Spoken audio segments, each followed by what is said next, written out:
Okay, today we are going to be reviewing the last topic we had on photosynthesis, and we will move to a new topic.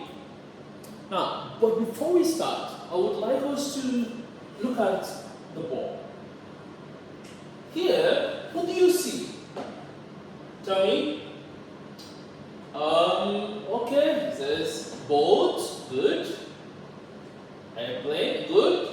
Motorcycle, good. Car, yeah. Bus, good. Van, excellent. So, what are these things used for? What are these used for? These are modes of transportation. Right? They are modes of transportation, correct. So, you want to go to Hatia, take a car or you take a motorcycle. You want to go to Bangkok, take an airplane. You need food, you call the Grab. Okay, Grab brings the food with a motorcycle. Now, when we transport, we are trying to meet our need, right? You need food, you call a Grab. Hello, please get some food from 7-Eleven for me, or from a restaurant. Get food for me.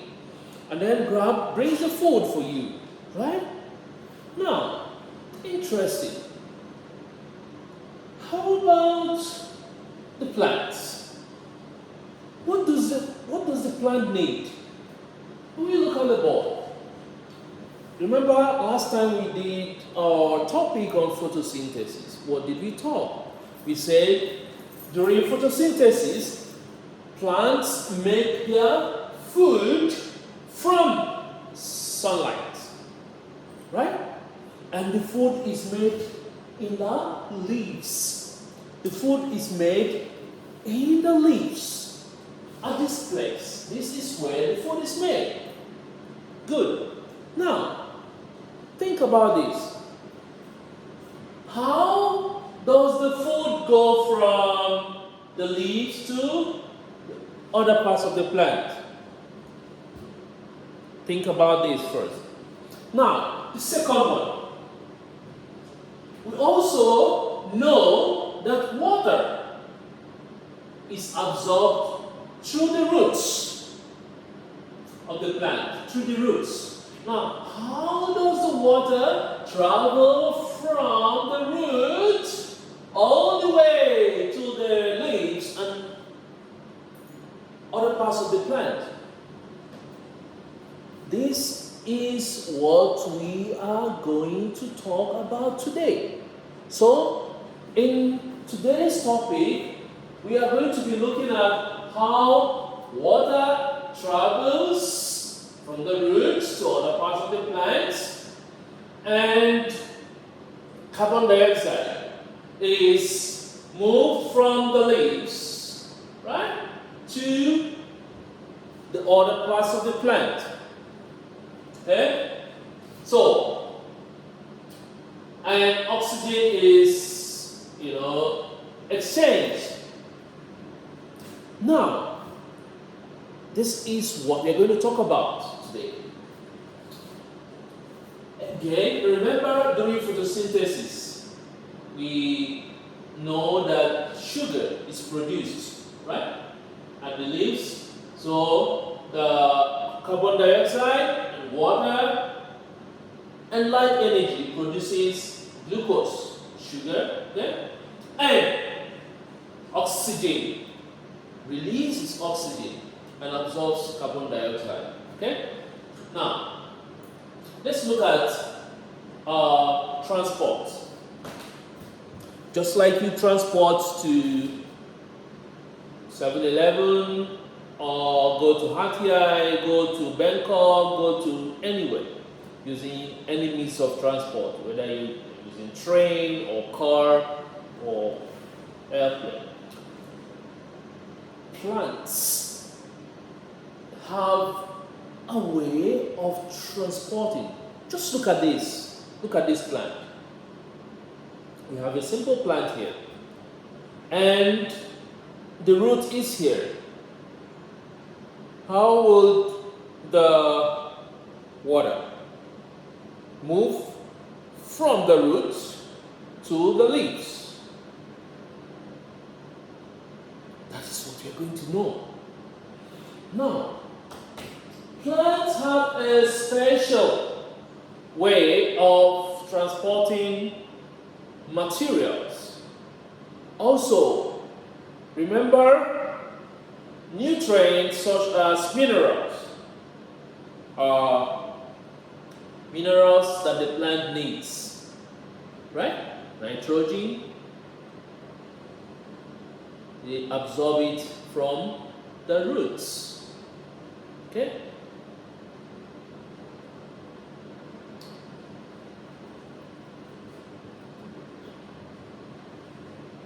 Plants have a special way of transporting these materials from the roots to the leaves. Again, let's take another example like this. Maybe a water plant. It just stays in the water, and how does it move materials from the roots to the shoot? So this is also part of our discussion today. So that brings us to plant transport. We are going to be looking at a couple of tissues that are special for transporting materials in plants. Special tissues. The first one, keep this in mind, xylem. Another one is phloem. Now, these are the most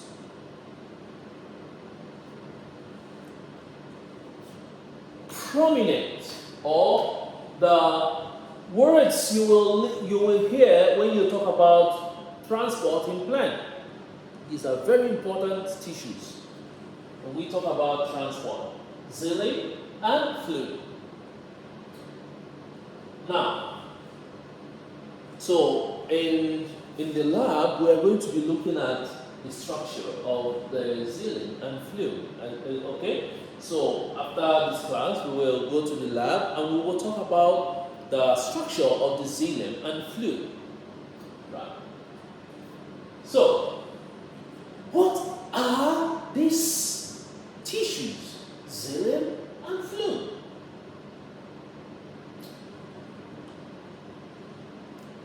This is I brought this plant because it's very easy to see the xylem and phloem structure. You look at it. Now, when we go to the lab, I will show you a tissue culture of this plant. And then we are going to look at it in the microscope to see how xylem looks like. You will see the structure. Now in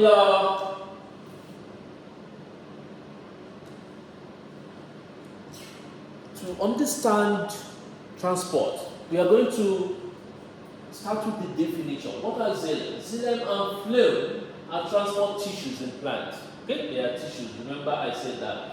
They transport water and nutrients in the plant. They transport water and nutrients in the plant. Remember, earlier we said water is absorbed by the roots, okay, and it goes all the way to the top. How about sugar? Where does it come from? Remember, it's produced in the leaves. And this sugar must go to other parts of the plant. So if you have a fruit or you have a root like potatoes, carrots, these are root plants, and the sugar must move from here to the fruits or the roots of the plant. Now, so this is the function of xylem and phloem. Okay, so let's take a good look at this.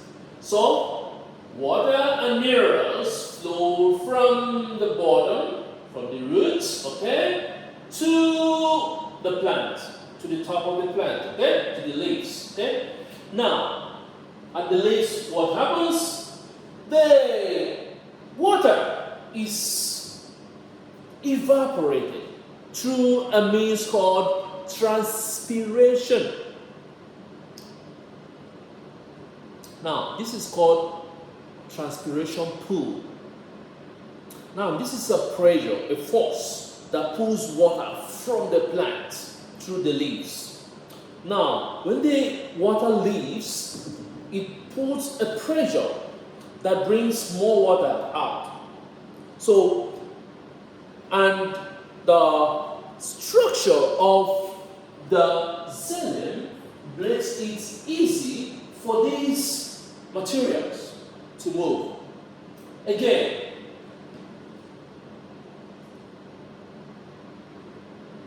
this is another mineral. When you look at it, when you're looking at oxygen here, okay? Oxygen also moves out of the plant, okay? From the roots in, okay? And then sugar produced by the leaves also transported down to the roots, okay? To other parts of the plant. So,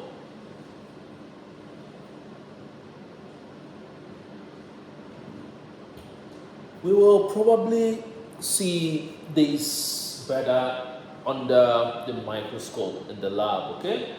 Though we are going to look at it from the picture. So when we look at this, we will see the pores that look similar to what you see here. So you are going to see tiny, tiny, tiny pores. These are the pores that pulls pressure.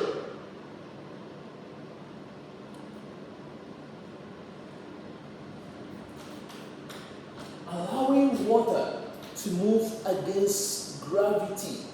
Remember, water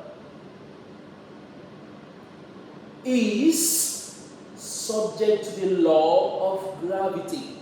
And now, this force inside the plant produced by the tissue, okay, in the tissue, xylem, must be greater than the force of gravity to allow the water to move from the ground up. Okay, the water will move from the ground against gravity. Now, the force must be greater than gravity. So think about that. So the xylem force moves water up. Okay? And then the phloem also allows sugar and other materials produced during photosynthesis to reach other parts of the plant, okay, where they are needed. Okay? Again. So what is transpiration? Transpiration is the evaporative loss of water from the leaves. Okay? Remember we said that. So that is a cycle. When water leaves, okay, it's absorbed by the root, it goes up the way to the leaves. Okay? And the leaf, it's evaporated again. Now it goes back to the water cycle and comes back again through the rain. Okay? As rain comes back and then moves again So this is a cycle, okay? Keeps going on and on and on.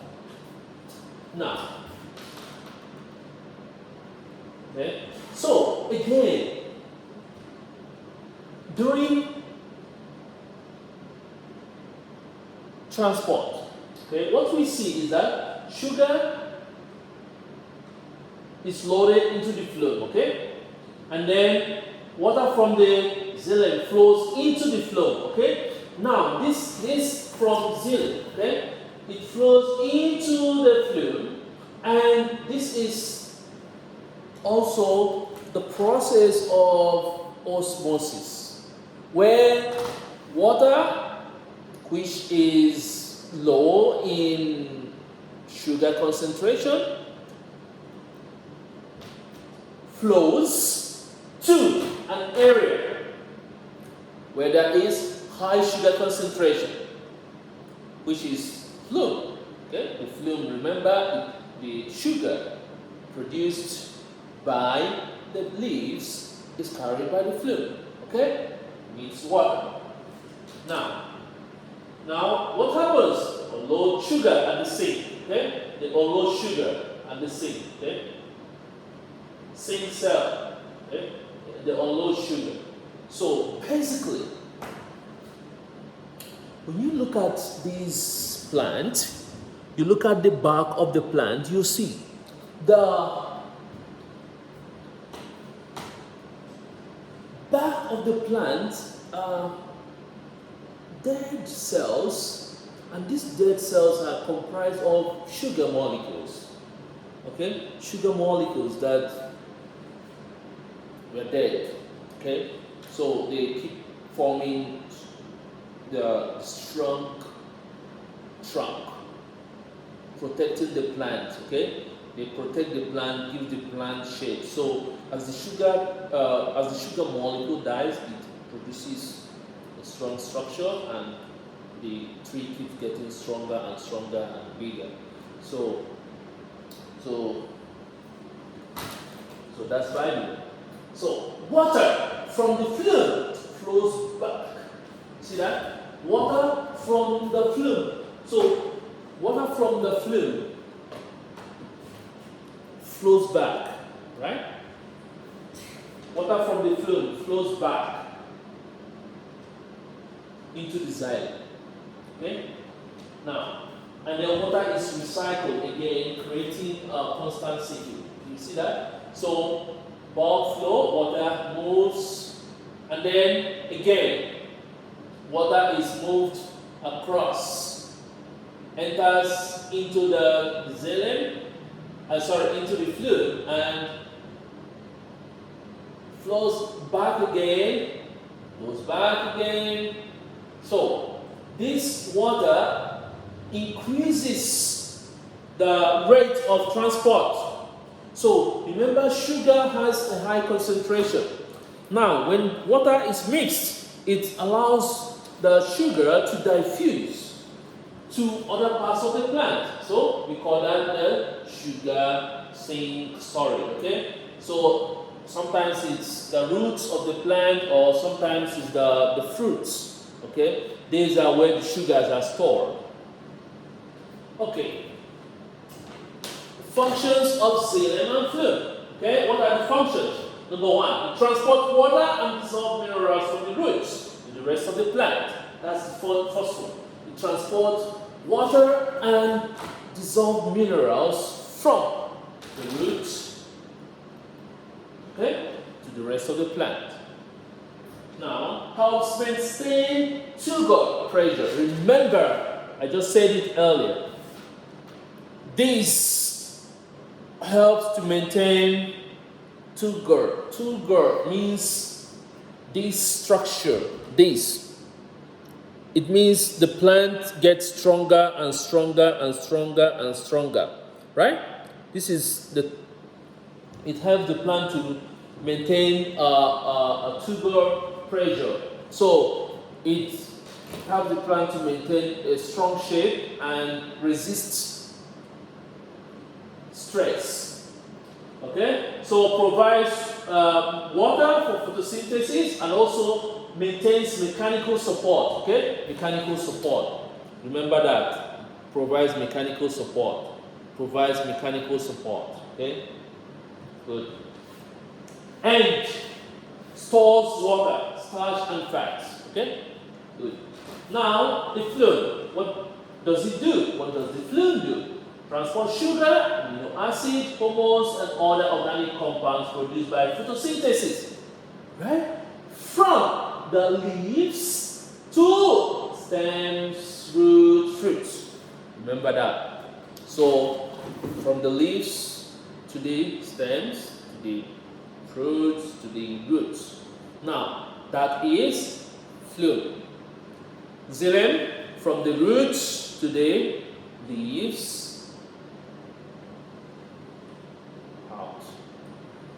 Okay? Right. All right.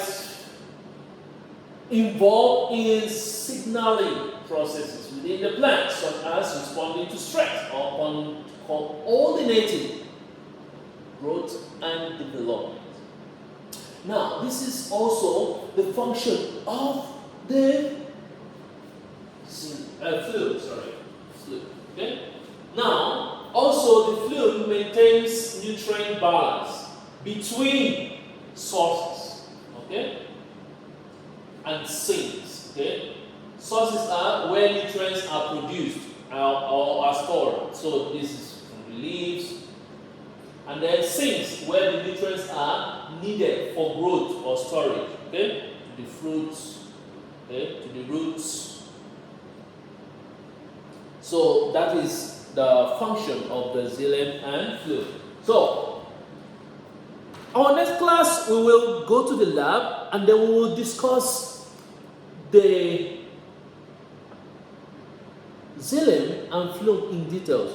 So when we look at the microscope, we will see the structure of the xylem and the structure of the phloem, and then we will have a good understanding of what is xylem and phloem, the tissues. Okay? So, see you next time at the lab. Good. Have a nice day.